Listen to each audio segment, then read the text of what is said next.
Okay, start. You can start. Start? Okay. Right. Right. Have you seen the new Dancing Fruit AI? Well, this harmless looking form of entertainment is killing our society. I bet you probably consume or use AI every day. Over 66% of people use AI daily. So, what are the cons of that making it bad for society? In an article called Artificial Intelligence Pros and Cons, they talk about the economic damage that AI is doing and will do. The AI builders themselves admitted that half of all beginner white collar jobs could be eliminated by AI. So, why is this relevant to me and you?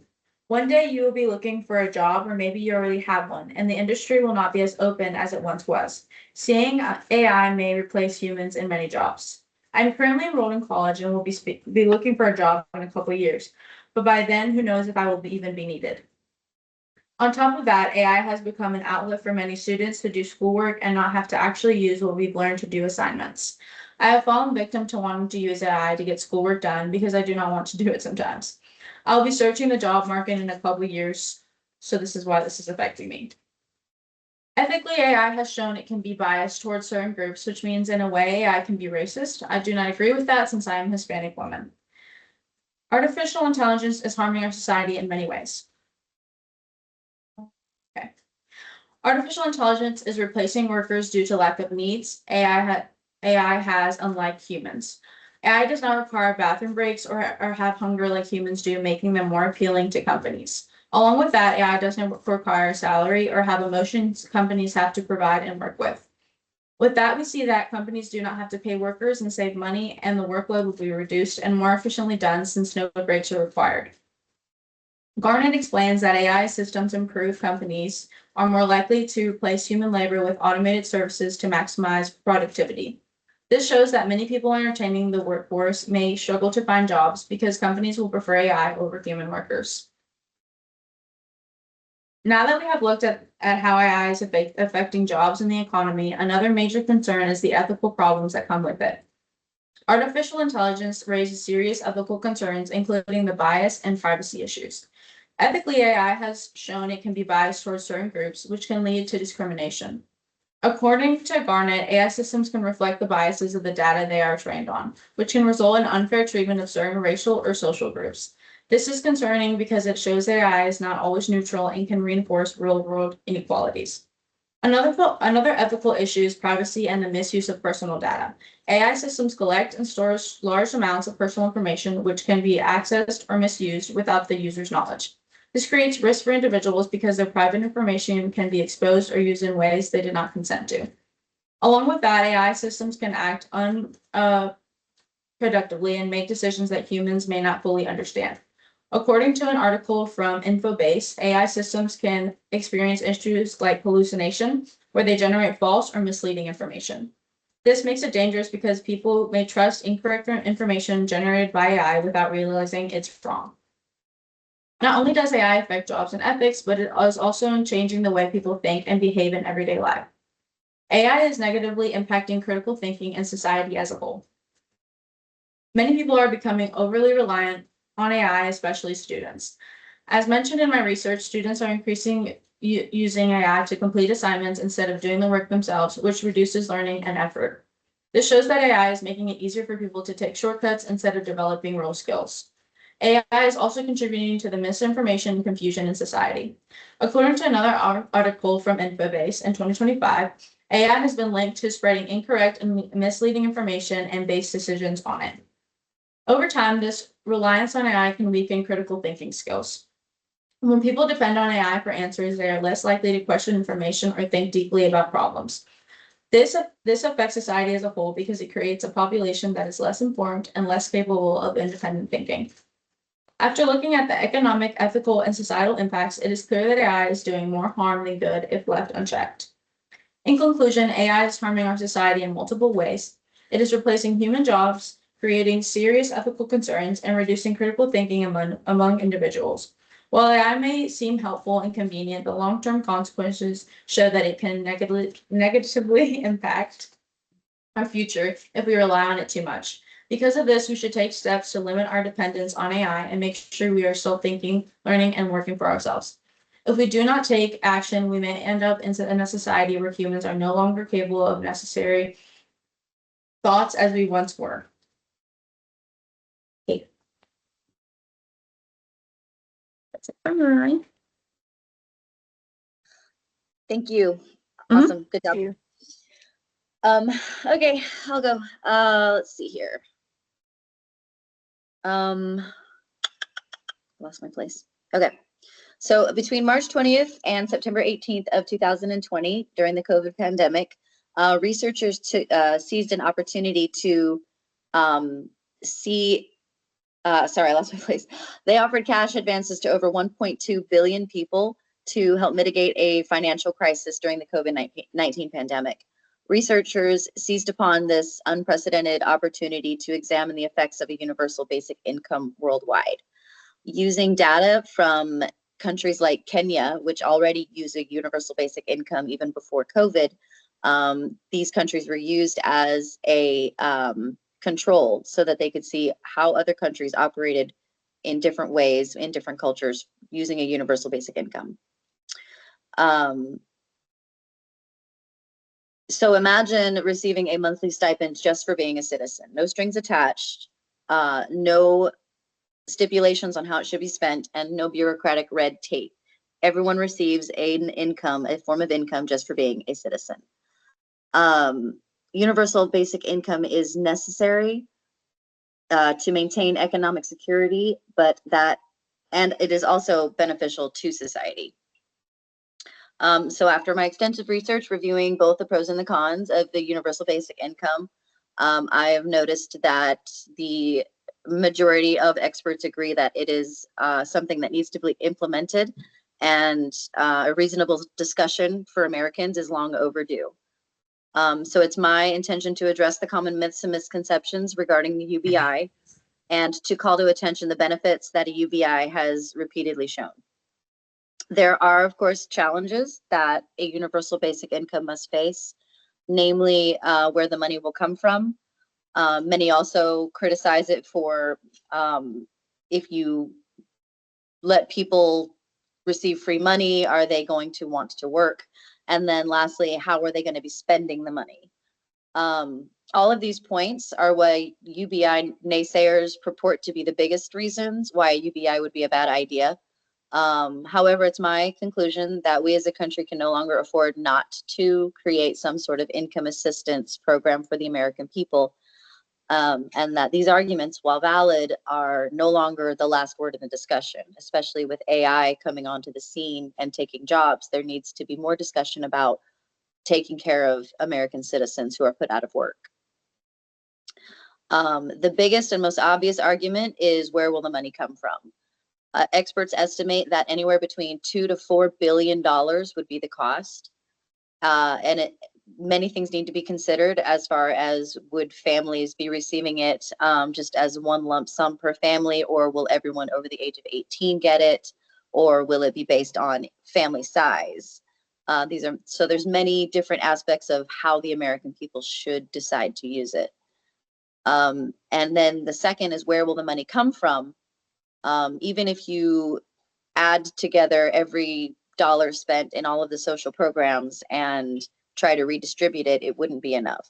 So without raising taxes, where can we get the money to give every American citizen a check every week? Many governments have used dividends from investments, tax redistributions, and then as well as reallocating all of welfare funds to be able to at least introduce UBIs in incremental stages. Even though the money can be reasonably acquired with a bit of outside of the box thinking, there are still those who feel that giving money away for free will create an epidemic of laziness. Studies have repeatedly proven that this is false. Most individuals from countries who receive some kind of universal basic income use the money on housing, rent, bills, education, and other necessities. They also, when they're available to, will spend it in more leisure time. They spend their leisure time pursuing education and other creative endeavors, which enrich their lives and enrich the communities. Working less is also known to increase physical and mental health. So people who don't have to work as often because they're receiving assistance from the a universal basic income lead healthier lives and therefore spend less money in healthcare. So you're actually saving money on healthcare by paying people to not kill themselves. The American work ethic is also a very outdated and harmful perspective. The fact that we make people feel like they need to work for everything that they are rightly entitled to is a toxic mindset, and that also should be discussed.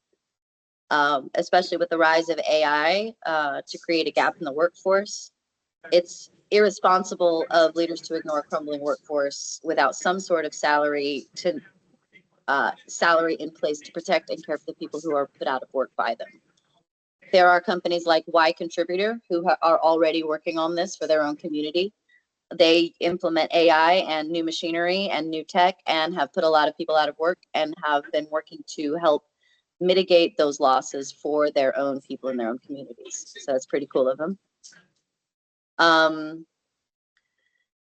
New technology should exist to liberate society from the drudgery of labor. So new technology like AI can be used to free people from work.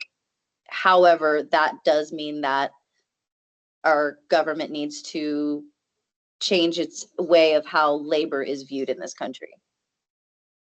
And a UBI income will not replace income altogether. But it can bring people to a point where they're able to maintain a quality of life that is often impeded by having to live hand to mouth, having to depend on a regular paycheck. Even something as small as $1,000 a month can change a family's entire quality of life. Which brings me to the final point. How are people spending the money? As I said, most of the money is spent on education. And it doesn't need to be a large amount given to families. Even small, meager amounts can help in many ways. But many reports suggest that spending is actually better for the economy because people will go out and they will splurge. And so it actually helps to boost the economy when they do spend the money a little frivolously. Oh, I lost my place. I'm sorry. Societies that have implemented UBIs have also noticed a reduction of crime and poverty. And the extra income has been used towards enrichments in all aspects of community. So in conclusion, a universal basic income is not a one-size-fits-all solution. There are many moving parts and many challenges to consider, but the fact remains that American society is falling behind when it comes to the care of its citizens. Universal basic income can improve the lives of many. It only takes a little imagination to create programs that will lead to all around better, happier, and healthier societies. So perhaps one day we will live in a world where basic needs of all are met simply by being a citizen. All citizens should have the right to health and property and shelter and food. And these should be given either monetarily through a monthly stipend or through other means. Thank you. That was good. I was talking about you. Oh, I'm sorry. No, it's okay. Okay. All right. Go ahead, Okay. Cam. Did you know that gas cars are one of the biggest causes of air pollution in the United States? They make up almost 1/3 of all pollution in the air. This means every day, gas cars are putting dirty air into the environment, and we are all breathing it in. Over time, this can hurt the planet and affect our health in a way we may not notice right away. This topic is important because we all live on the same planet and breathe the same air. Even if we don't think about it every day, air pollution still affects us.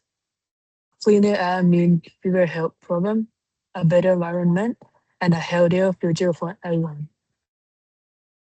I looked up information from different sources like government website, news article, and research report about electric car and pollution.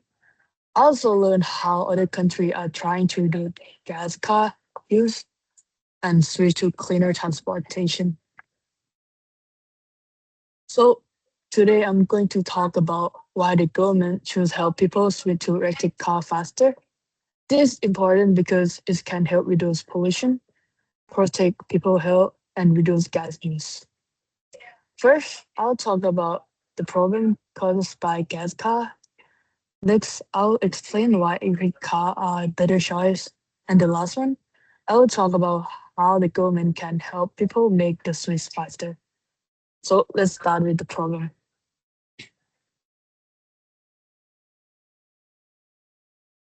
Gas-powered car cause a lot of problems for both people and the environment. First, gas car release harmful gases like carbon dioxide into the air. These gases trap heat in the atmosphere, which make the earth warmer over time. This is one of the main reasons climate change is getting worse. Second, air pollution from car can directly affect people's health.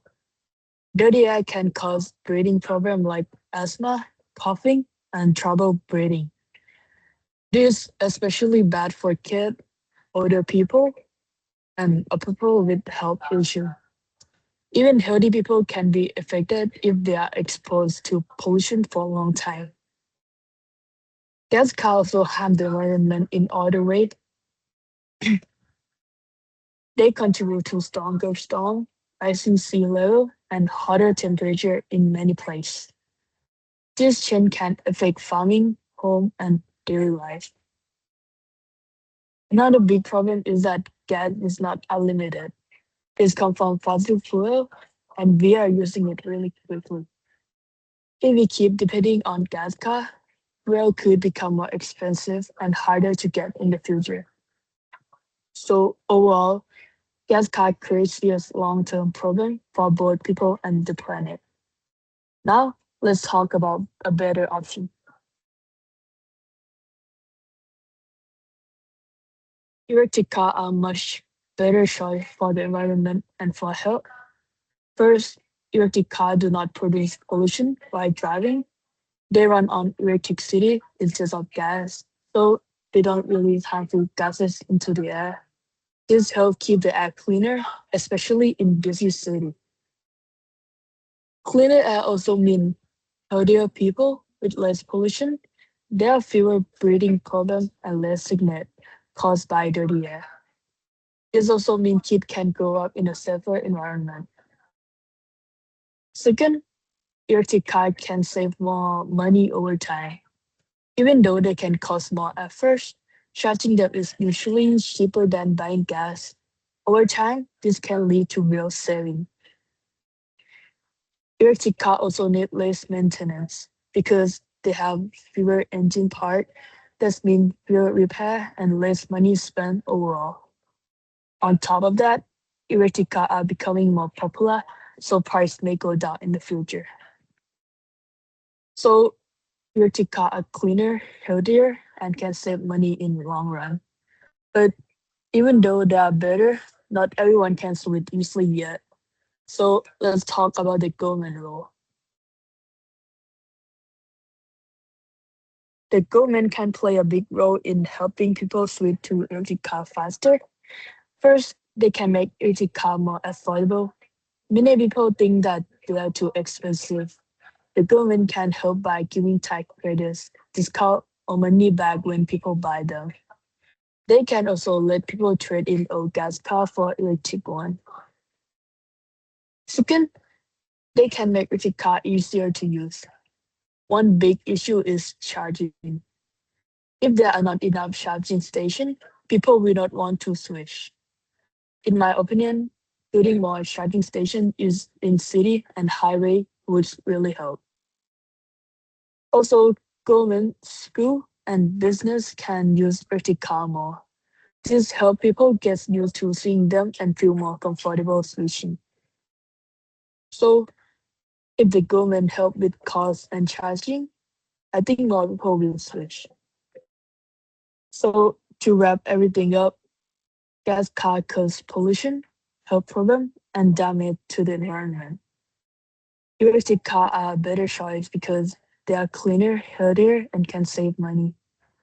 And the government can help people switch faster by making electric cars cheaper and easier to use. If we change now, we can reduce pollution, protect our health, and create a cleaner future. And just imagine a future where the air is clean, people can breathe easily, and cities are quieter and healthier. That future is quite possible, but only if we start making change today. Thank you. Thank Yeah. you. Thank job. you. They did. Okay. Okay, let me stop there. You got it?